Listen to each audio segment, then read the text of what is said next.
Hello guys, in this video I am going to show you how to search for flights in the Volotea application.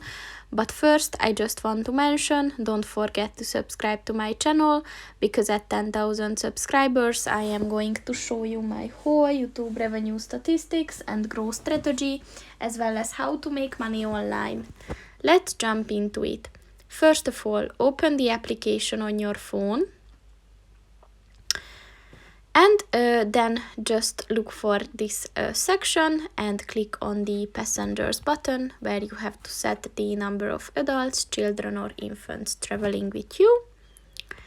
And then you have to set the departure airport.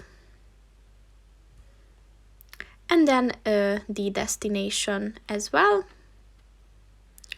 And then you have to set the outbound and the return date.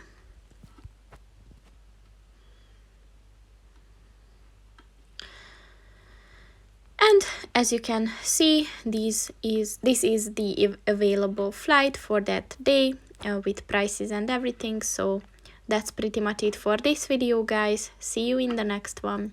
Goodbye.